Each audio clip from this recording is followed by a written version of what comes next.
Un, deux, trois, ça marche. Donc je me présente, Jacques Populaire, donc j'ai créé la société Technibelt il y a une vingtaine d'années, exactement en janvier 93. Donc je suis spécialisé, au départ j'étais spécialisé, mais toujours spécialisé, dans l'entretien et maintenance des carrières travaux publics et industrie. Donc carrière travaux publics, c'est ce qui vous permet de, une fois que le caillou est cassé, de le convoyer, après de décriber tout ça. Donc ça sert, c'est pour ça qu'on dit un convoyeur à bande. Donc ça c'est toujours, vous voyez ce que c'est qu'un convoyeur à bande? La petite dame là. Quoi? Voilà. Ah bah oui, Donc établir les... je vois une bande et je vois des cailloux dessus. Voilà. Si vous, dans le secteur, si vous passez vraiment mettons à Chailloué, vous en avez un qui traverse la route. Et là, vous avez une grosse carrière. La carrière, elle est aussi bien à droite comme à gauche. Donc, nous, on entretient cette carrière-là. Donc ça fait partie d'une de mes activités. On a dans le même principe dans l'industrie, donc que ce soit aussi bien l'industrie agroalimentaire, automobile, toujours dans le système de convoyage de pièces ou de matériaux. Et donc par la suite, j'ai développé le milieu équin. Parce que dans notre métier, donc on travaille aussi le caoutchouc et l'acier. Et par la force des choses, je me suis dévié un petit peu dans le milieu du cheval via l'assimilation artificielle, dont les revêtements de sol au départ, en caoutchouc antidérapant. Et par la suite, du revêtement de sol, ça m'a amené à améliorer le mannequin pour l'assimilation, pour la récolte des étalons. Et ensuite, ça m'a amené à commencer à fabriquer du matériel, des barres de soufflage, et puis des barres de soufflage, des box et tout ça. Donc maintenant, je suis vraiment spécialisé dans le milieu équin, tout ce qui tourne autour du cheval. Alain Roussel, je vous laisse vous présenter. Si je ne dis pas de bêtises, éleveur, entraîneur. Alors moi je suis entraîneur, c'est ma femme qui s'occupe de l'élevage, mais c'est un tout puisque elle est fenêtres et moi je les prends quand ils ont 18 mois et je les entraîne en vue d'une carrière sportive. Et ils retournent à l'élevage quand ils ont fini leur carrière. Donc moi je suis entraîneur de trotteurs, je me suis mis à mon compte en 73 et voilà, je me suis toujours occupé de trotteurs. Je suis issu d'une famille, je suis la 4e génération d'une famille ornaise et on a toujours été sur Alençon à entraîner des trotteurs et élever des trotteurs. L'Orne, c'est vraiment la terre des trotteurs, la terre des champions aussi au niveau des trotteurs. Ah, plus que jamais, oui, puisque cet hiver, sur le meeting de Vincennes qui a duré 4 mois, les 11 courses de groupe 1 ont été gagnées, toutes les 11, par des entraîneurs de l'Orne. Et dont dans les 11 gagnants, il y a 9 chevaux élevés dans l'Orne également. Alors je pense que là, on a atteint l'apothéose, c'est vraiment, je crois qu'on a appelé ça l'Orne terre de champion, et je crois qu'on n'a pas volé ce titre. Alors, on va présenter la société Technibelt. Je crois qu'on a du coup un document. Je vous laisse faire, pour le coup, vous gérez à la fois les slides et puis le contenu. Donc, alors avec le micro toujours si possible. Merci. Donc là, en 60, on va démarrer. Donc en 76, je suis sorti avec un CAP mécanicien tourneur à l'école de JL, que je pense que c'est une personne qui doit faire. Après mon diplôme, je suis rentré donc à la SNCF comme agent d'entretien. Ensuite, j'ai fait 3 ans avec l'armée. Ensuite, j'ai participé à la création d'une entreprise dans les bavurages par explosion et les groupeurs. Ce qui veut dire, c'est que, pour vous situer, un éman de voiture, vous voyez, un éman de voiture, c'est une pièce qui est brute de fonderie. Et pour incinérer les petites bavures fines de la fonderie, au départ, c'était à l'aide de petites lignes avec des petites mains.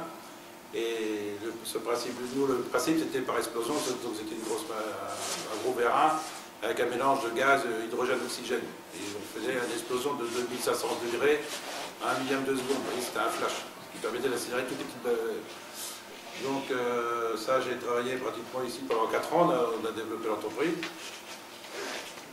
Je suis parti, donc elle a fermé par la suite, mais c'est comme ça. Ensuite, j'ai démarré dans une société dont on faisait l'entretien des carrières et industries. C'est là que j'ai commencé à connaître mon métier de vulcanisateur, donc le travail du caoutchouc. Et par la suite, donc là, je suis resté pratiquement 6 années. Et après, je suis rentré en société avec d'autres personnes et on a travaillé quand même pendant 9 ans comme ça en société. Et après, je suis parti pour monter ma propre société. Donc la société a démarré depuis 1993. Donc actuellement, nous sommes 16 personnes. Et je continue toujours à développer.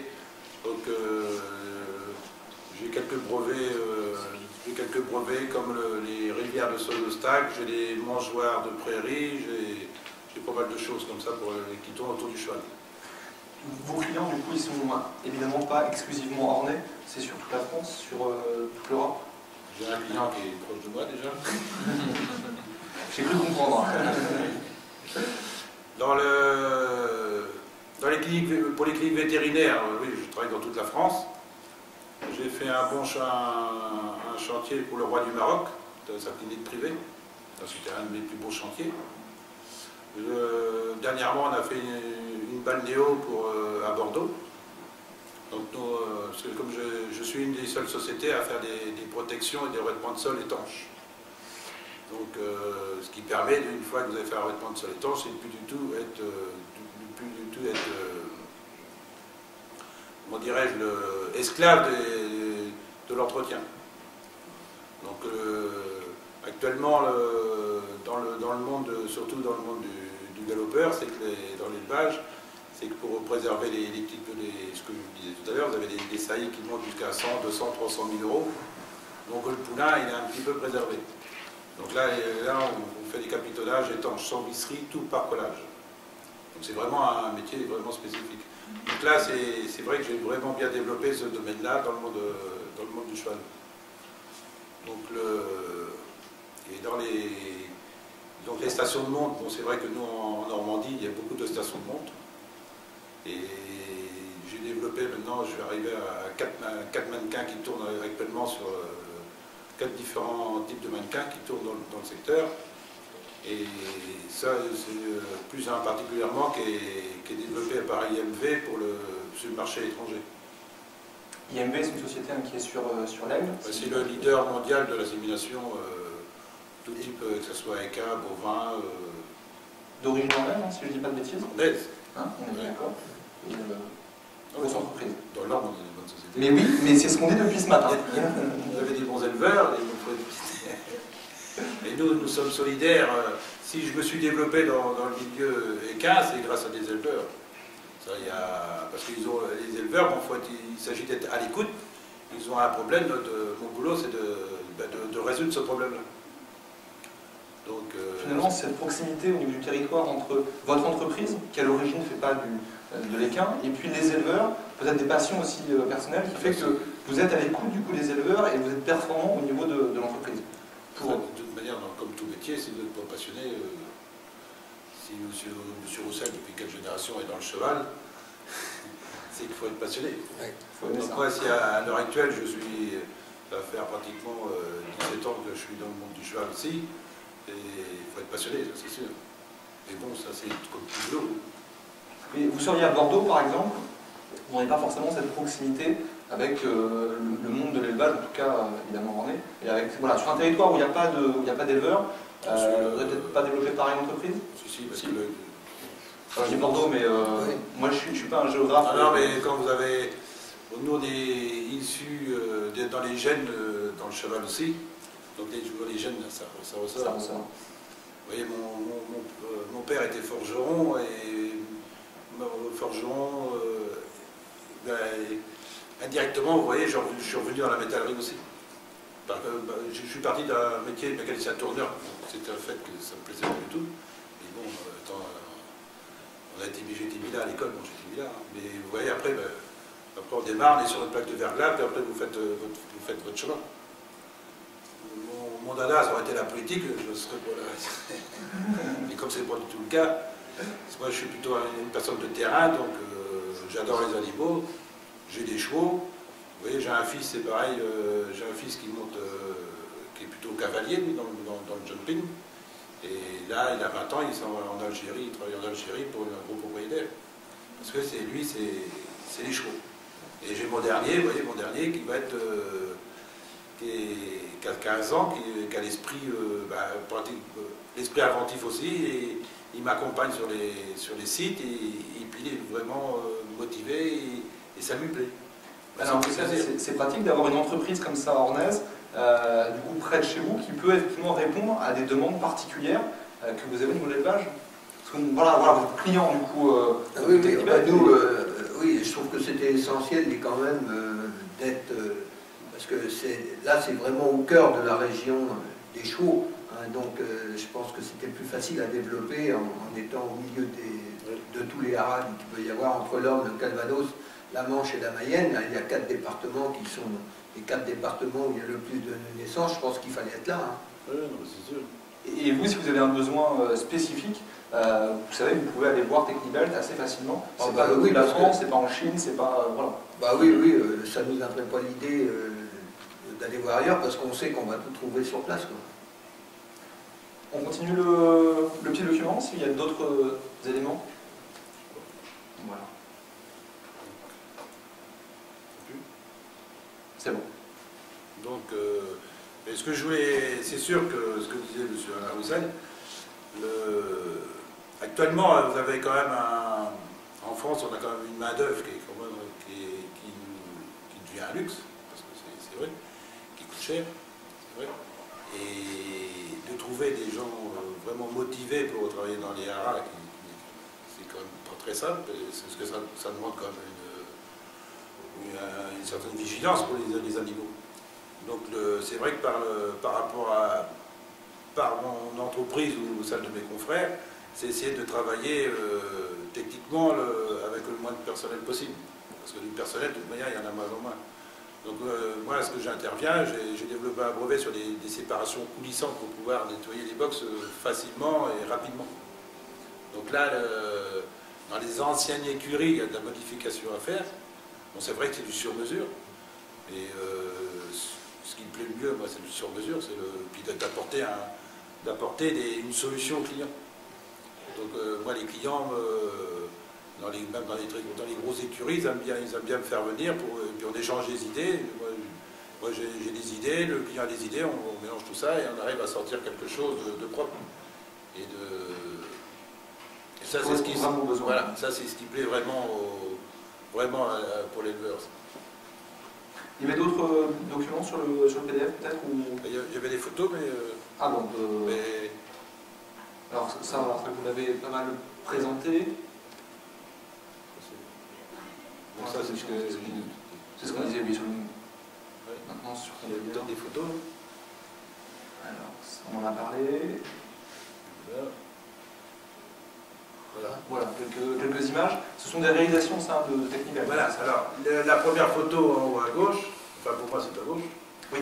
Donc ça, c'est une rivière de Sodostac. Ça, c'est dans les concours de jumping, là, vous avez une imitation, on appelle ça une rivière, un petit bassin d'eau.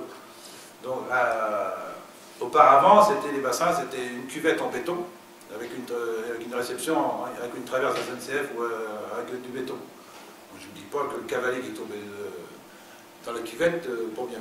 Et le cheval qui se réceptionne sur une traverse ou sur du béton, pas bien non plus. Donc, à la demande toujours des cavaliers, ils m'ont toujours dit, il faudrait essayer de trouver un système qu'on puisse déjà la déplacer, parce que le problème d'une cuvette en béton, une fois qu'elle est là pendant 10 ans. Donc il faut arriver à faire quelque chose, et puis qu'on fasse une réception souple pour recevoir nos chevaux.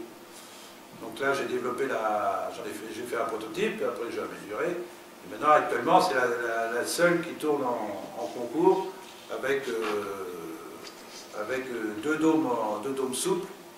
Donc il y a soit pour le saut des jeunes chevaux, donc il n'y a pas besoin il y a juste une bande blanche pour leur faire voir et l'autre emplacement, c'est pour mettre de la plasticine. La plasticine, ça c'est quand vous tombez sur un grand concours où il faut le juge est là pour voir si le pied marche comme sur un grand sportif, c'est pareil. Donc ça, je fais les en fond bleu. Donc l'avantage, celle-ci, c'est qu'elle est déplaçable. Et vous pouvez, même à 2-3 personnes, vous arrivez à la déplacer, même pour vider l'eau. Il y a 2 ans, j'étais à Lexington pour les mondiaux. Ils ont mis une demi-heure pour essayer de retirer leur rivière. J'ai la mienne, on s'est vite, elle est partie sur le terrain. Donc vous voyez, parce que j'aime bien aller à l'étranger pour voir comment je me situe au niveau du matériel. C'est pour ça qu'une fois, j'ai dit, les Français, nous, on n'a pas à rougir par rapport aux étrangers.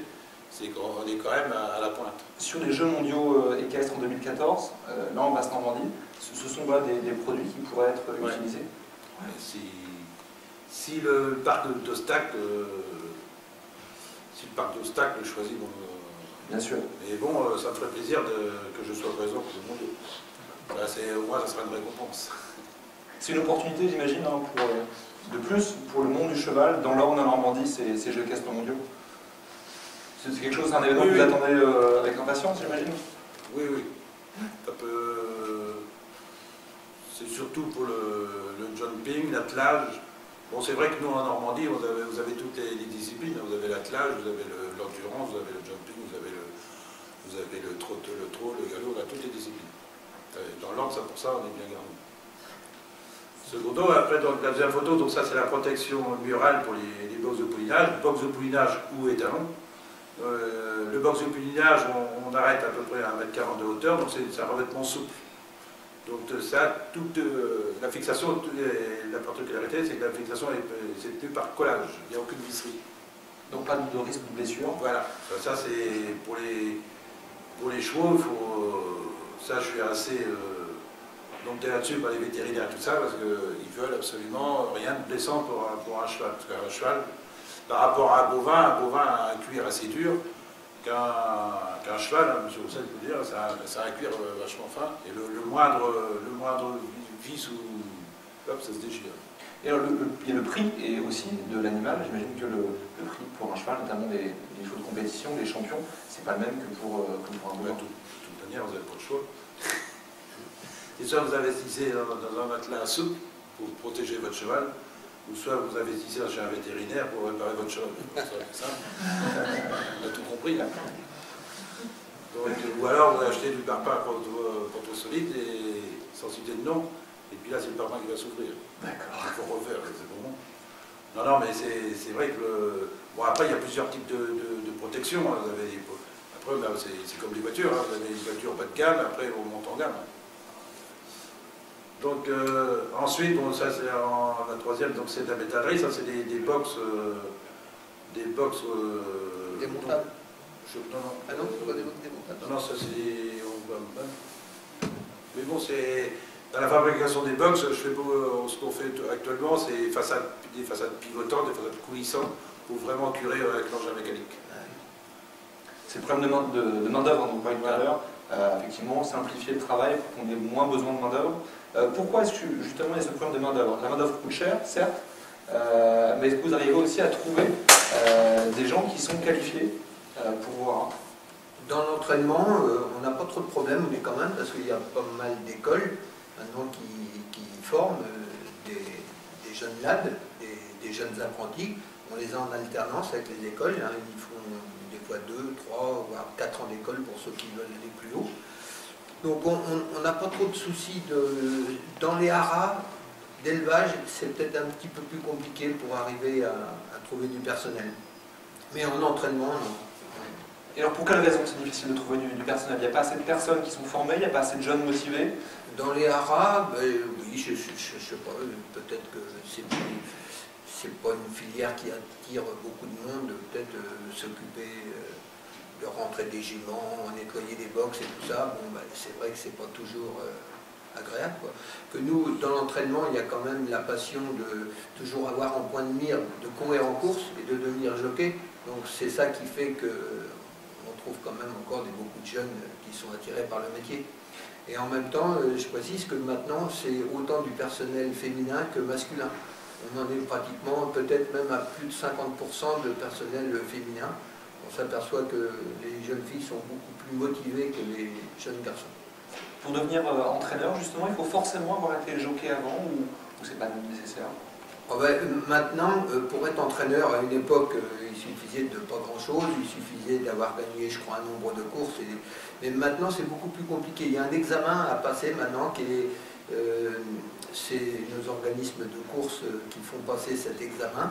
Et c'est quand même maintenant très sérieux. On demande en plus de la compétence technique, maintenant il faut de la théorie, il faut que le jeune, avant de se lancer entraîneur et de prendre des chevaux en pension, il faut qu'il puisse prouver qu'il peut gérer une entreprise. Et donc maintenant c'est très au point. C'est de la gestion, c'est évidemment des compétences par rapport au cheval, j'imagine tout le monde. Oui. Alors, je dirais ça, mais c'est pas forcément le mot juste. Il y a aussi des compétences sans doute au niveau du soin par rapport aux chevaux, à l'hygiène, etc. Ah ouais, entraîneur de trotteur, c'est comme les pur sang, hein, c'est un tout, hein, c'est un tout. Il faut être aussi bon dans son bureau que sur la piste, hein, parce que l'un ne va pas sans l'autre. Hein, parce qu'on peut être très bon dans la sulky, si on gère mal, ça ne va pas durer longtemps. Donc il faut être bon un petit peu dans tous les domaines. C'est quoi le quotidien d'un entraîneur aujourd'hui dans l'Orne, voilà, la journée type À mon époque, moi, quand je me suis mis à mon compte, c'était relativement plus calme. Mais alors maintenant, les jeunes entraîneurs, ils sont soumis vraiment à des vies. Là, il ne faut pas regarder la montre, hein, parce que ça commence tôt le matin et ça finit tard le soir. Alors souvent, l'entraînement se passe le matin. Alors là, c'est entraîner des chevaux toute la matinée. Donc un trotteur, il faut l'éduquer, hein, parce qu'on le prend... bon, on a quand même une race de trotteurs qui à la base ont des aptitudes pour trotter, mais après pour les emmener à une très grande vitesse, alors là il y a tout un tas de choses qu'il faut mettre au point pour arriver à les garder au trot, par le poids, par tout un tas de systèmes. Et donc l'entraîneur, il passe sa matinée à ça, et puis souvent après il faut partir aux courses. Maintenant on sait qu'avec les courses qui commencent, on a des réunions de courses qui commencent à 11 h le matin, et ça va jusqu'au nocturne qui se termine à 11 h. Alors il y a des fois des entraîneurs maintenant qui font 2 hippodromes le même jour, quoi. Il n'y a pas le temps de s'ennuyer. Et il faut arriver à caler la gestion de l'entreprise. Voilà. C'est pour ça qu'il faut une très bonne organisation, parce qu'il faut être bien épaulé, parce qu'on ne peut pas être partout. Hein, donc quand l'entraîneur est obligé de partir aux courses à 10 h, il faut avoir confiance dans son personnel pour pouvoir continuer à entraîner les chevaux qu'il n'a pas eu le temps de voir avant de partir.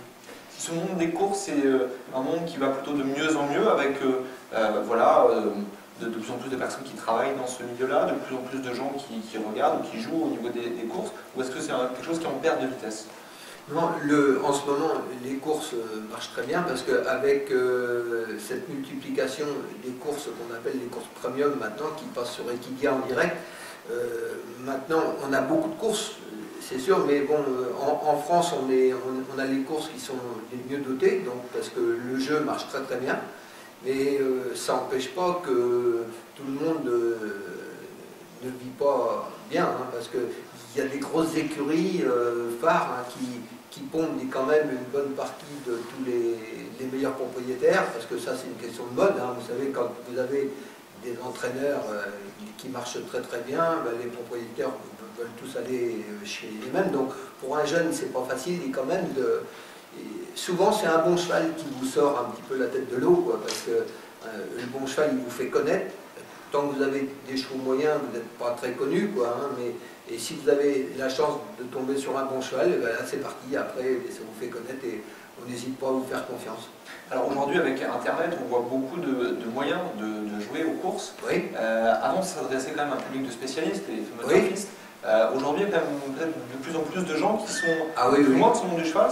C'est le gros plus qu'on a maintenant dans le jeu, parce qu'on s'aperçoit que le jeu par Internet monte régulièrement dans les pourcentages, ça prend une place énorme.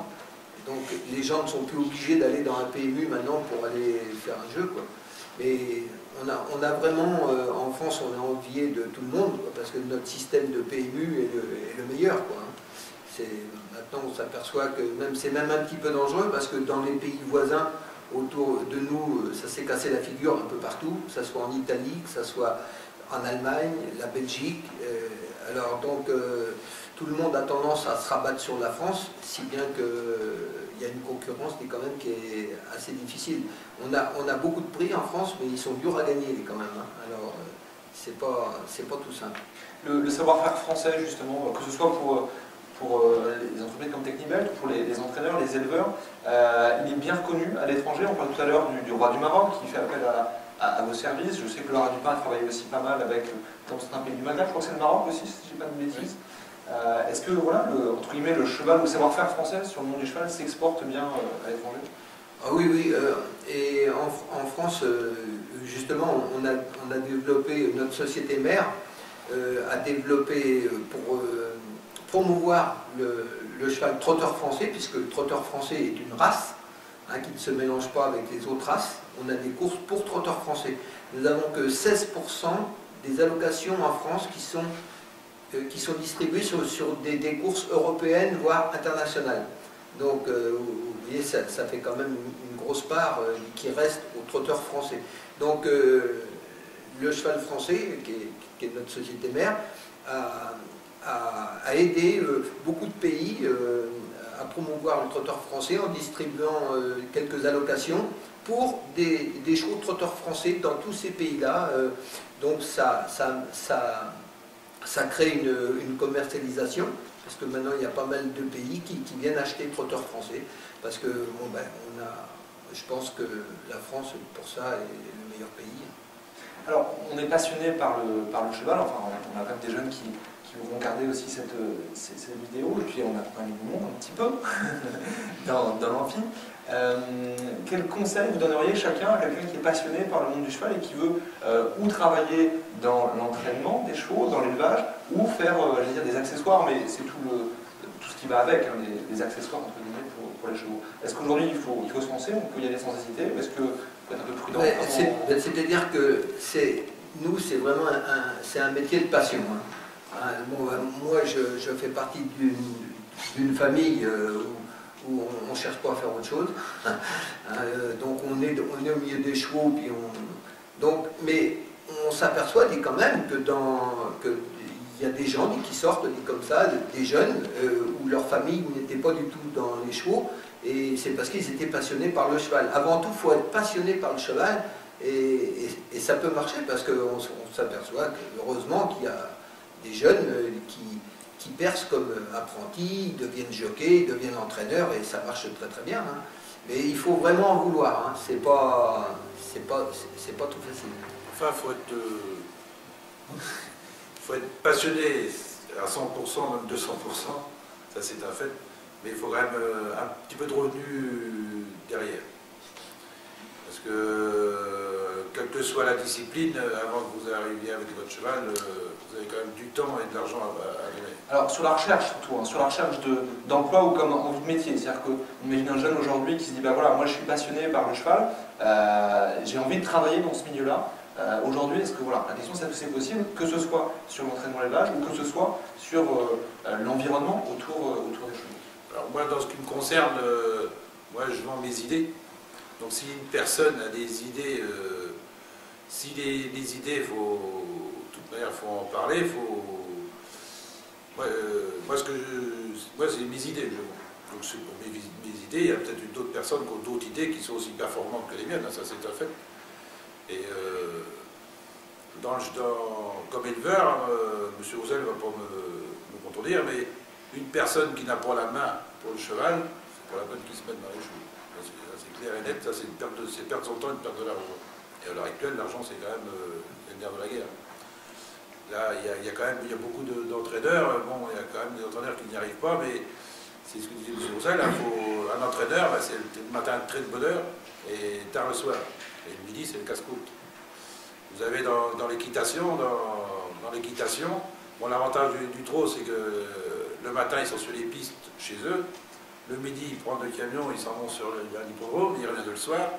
Dans l'équitation, dans le jumping, vous partez le jeudi, vous revenez le dimanche soir et vous passez votre week-end à regarder les autres sauter, parce que si vous avez 2, 3, 4 chevaux, ça va. Et ça, pendant ce temps-là, vous n'êtes pas dans les écuries. Vous voyez, ça, si vous avez un bon sponsor derrière, ça c'est bon.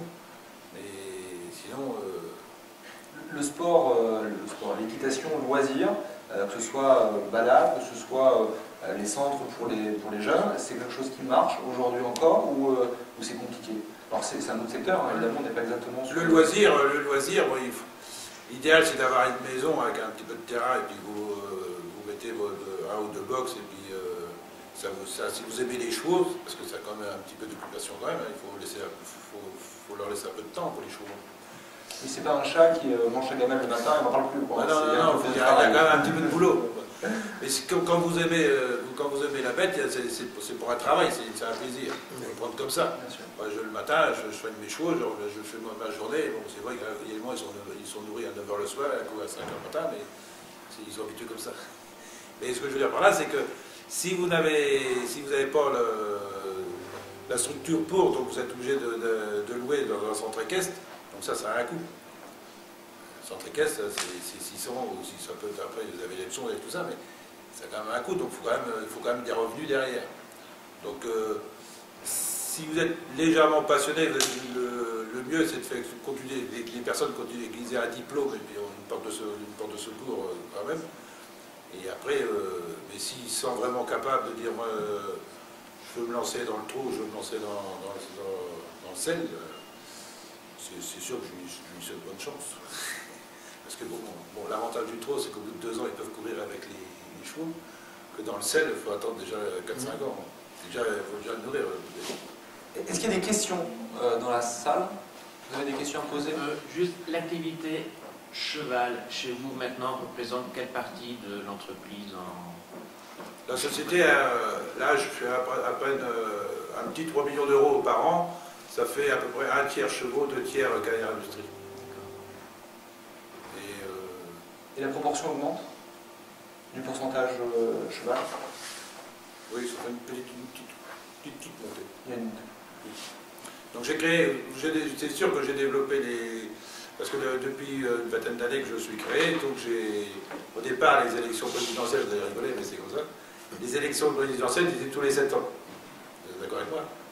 Donc vous savez très bien qu'à chaque élection présidentielle, 6 mois avant et 3 mois après, il n'y a rien qui se passe. Donc à chaque fois, comme nous, les carrières, c'est les marchés publics et...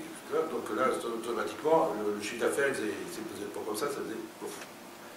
Donc j'ai démarré après l'industrie pour essayer d'équilibrer après mon chiffre d'affaires, parce que les deuxièmes élections rebelote. Donc c'est comme ça, c'est le marché. Hein.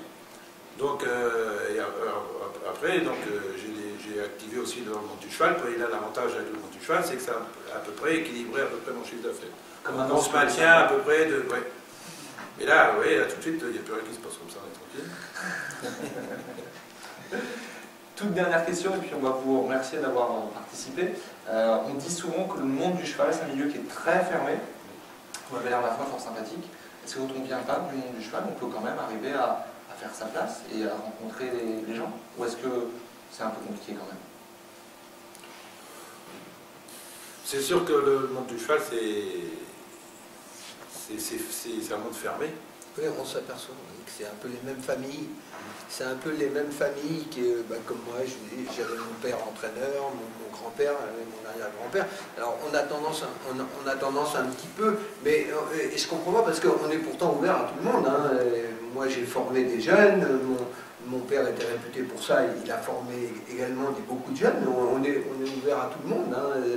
Mais c'est vrai que ça fait peut-être un petit peu peur de franchir le pas, hein, parce que les gens se rendent peut-être compte que c'est pas facile. Vous savez, on voit vite avec un jeune, c'est comme avec les chevaux, hein, on voit vite avec un jeune poulain, on voit vite s'il va être très très bon. Et je dis, il y a toujours les 10% meilleurs et les 10% de mauvais, on s'en rend compte aussitôt. Et le milieu, ça se fabrique, les 80% qui sont au milieu. Avec un jeune apprenti, on voit aussitôt s'il est doué pour ça ou pas. Alors, c'est vrai qu'il n'en reste pas beaucoup à l'appel. Vous voyez bien un petit peu dans le monde des jockeys, on a tendance à revoir toujours un peu les mêmes, et surtout qu'on se tourne un petit peu divers. Avant, ça existait que dans les galopeurs, où il y avait vraiment 10-12 jockeys qui couraient pratiquement toutes les courses. Nous, au trot, c'était un petit peu plus vaste, hein, parce qu'il y avait beaucoup d'entraîneurs propriétaires qui drivaient eux-mêmes leurs chevaux. Et maintenant, au trot, on est en train de se tourner un petit peu vers la même solution que les galopeurs. On s'aperçoit que c'est ce qu'on appelle les cash drivers. C'est un peu les mêmes maintenant à qui on fait appel, parce qu'on sait qu'ils sont tellement performants que quand vous êtes propriétaire ou entraîneur d'un cheval qui a une première chance, des fois, vous préférez le confier à un driver professionnel. Enfin, on est tous drivers professionnels, mais je veux dire, un driver qui court pratiquement toutes les courses, un champion, parce qu'on veut assurer le coup. D'ailleurs, c'est au niveau économique, parce qu'on ne veut tellement pas se tromper qu'on fait appel à ces jeux-là. On est en train de se tourner un petit peu vers ça. Alors, c'est vrai que pour arriver à l'élite, il n'en arrive pas beaucoup, mais en dessous, il y a quand même plein de gens qui vivent de la filière équine. On s'aperçoit que dans notre région, il y a des chiffres qui ont été donnés, hein, ça fait vivre quand même beaucoup de monde. Là, on est deux, mais il y a quand même entre les maréchaux ferrants, les agriculteurs qui nous fournissent la paille, le foin, l'avoine et tout, ça fait quand même travailler beaucoup de monde. Merci beaucoup. Mais ce qu'on disait tout à l'heure, là, vous disiez que le monde du cheval, c'est un monde fermé. Mais par la force des choses, c'est obligé d'être un monde fermé, parce que quelle que soit la discipline, c'est 365 jours sur 365 jours avec les chevaux. Ouais. Donc que ce soit le samedi, le dimanche, il n'y a pas de congé déjà, donc c'est avec les chevaux. Donc c'est vrai que avoir un sujet de conversation hors avec des gens de chevaux, ben, c'est un peu difficile parce que après c'est limité. Donc c'est pour ça que les gens de chevaux, bon, ils communiquent ensemble. Avec une personne à l'extérieur, c'est un peu plus délicat.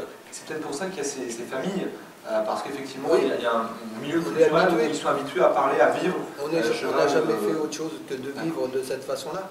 Donc c'est pour ça que pour nous, ça ne nous pèse pas d'être à notre boulot toute l'année. Mais c'est vrai que maintenant, on vit quand même une époque où les gens veulent penser aussi un peu au loisir, au week-end et tout ça. Et nous, il y en a qui exagèrent. Un monsieur comme Jean-Pierre Dubois, qui est un peu notre maître à tous, lui dit, moi je suis toute l'année en vacances avec mes chevaux. Alors c'est peut-être un peu exagéré parce qu'il travaille beaucoup, mais pour lui, d'être avec ses chevaux, c'est pas un travail. Parce que c'est sa passion. Voilà. Oui, mais c'est pour ça que quel que soit le travail que vous faites, que ce soit dans l'informatique, Internet et tout ça, si vous êtes passionné, c'est pas un travail, moi, vous voyez, ce matin à 5h j'étais parti, mais le week-end je suis dans les chevaux. Et c'est une passion, donc en fin de compte, il ne faut pas le prendre comme un travail. C'est pas dur, enfin c'est pas dur, c'est pas une souffrance que de le faire tous les jours. Quand on aime faire son métier, c'est pas une souffrance. Bien sûr. Merci beaucoup, je crois qu'on peut vous applaudir.